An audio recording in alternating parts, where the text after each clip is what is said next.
दानवीर कर्ण के बिना महाभारत की कल्पना भी नहीं की जा सकती।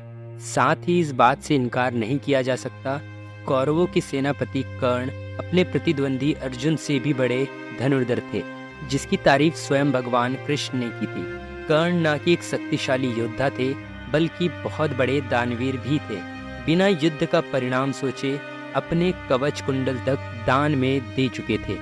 लेकिन कहते हैं कुसंगति का असर घातक होता है, और यह कर्ण की दुर्योधन से मित्रता का ही परिणाम था, जिसके कारण उन्होंने कई गलतियां की, जिसने कर्ण को महाभारत के युद्ध में कमजोर बनाया, बल्कि अंत में ये कर्ण की मृत्यु का कारण भी बना।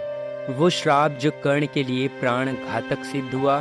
साथ ही जब कर्ण के अंतिम समय में भगवान परशुराम कर्ण से मिलने पहुंचे तो उन्होंने उस समय कर्ण से क्या कहा, इस रहस्य को जानने के लिए वीडियो को अंत तक जरूर देखें।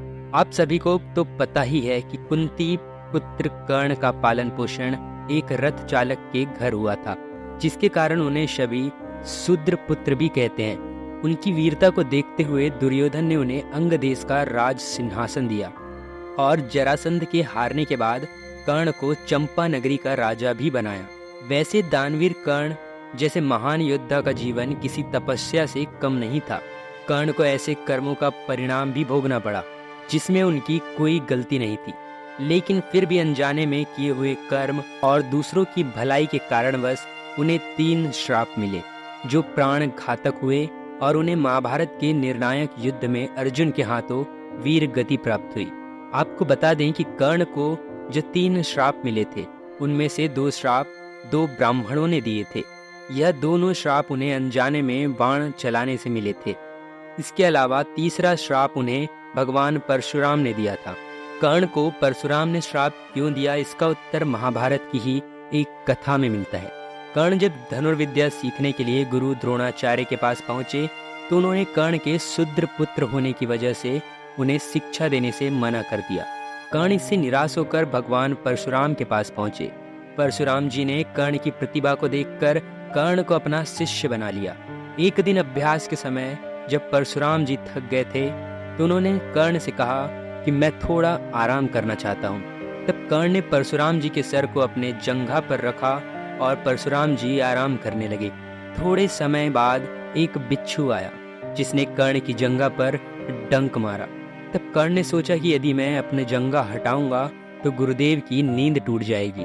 इसीलिए कर्ण हिला तक नहीं और उसने बिच्छू को डंक मारने दिया, जिससे कर्ण की जंघा से काफी खून बहने लगा और कर्ण को भयंकर कष्ट होने लगा। जब रक्त धीरे धीरे परशुराम के शरीर तक पहुंचा तब भगवान परशुराम की नींद खुल गई।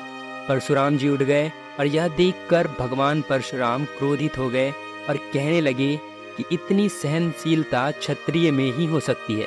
तत्पश्चात वे क्रोधित होकर बोले, तुमने मुझसे झूठ बोलकर ज्ञान प्राप्त किया है, इसीलिए मैं तुम्हें श्राप देता हूँ कि जब भी तुम्हें मेरी दी हुई विद्या की सबसे ज्यादा जरूरत होगी उस समय तुम्हें वो काम नहीं आएगी। दरअसल भगवान परशुराम क्षत्रियों को ज्ञान नहीं देते थे, वे कर्ण को ब्राह्मण पुत्र जानकर ही ज्ञान देने का निर्णय लिए थे। ऐसे में क्रोधित होकर उन्होंने कर्ण को श्राप दिया, और अंत में महाभारत के युद्ध के दौरान जब कर्ण और अर्जुन के बीच युद्ध चल रहा था तब भगवान परशुराम की दी हुई विद्या कर्ण भूल गए। महाभारत की रणभूमि में जब कर्ण अपने आखिरी समय में थे तब भगवान परशुराम उनके पास आए और कहने लगे कि इसी दिन के लिए तो मैंने कर्ण तुम्हें श्राप दिया था। हे पुत्र, इस युद्ध में विजय होने से तुम्हें कुछ नहीं मिलेगा। यदि वासुदेव कृष्ण के होते हुए तुम विजय हो भी गए तब भी कंगाल हो जाओगे। इसीलिए हे दानवीर कर्ण, विजय पर सिर्फ पांडवों का ही अधिकार है और तुम लेने के लिए प्रसिद्ध नहीं हो, तुम तो देने के लिए प्रसिद्ध हो।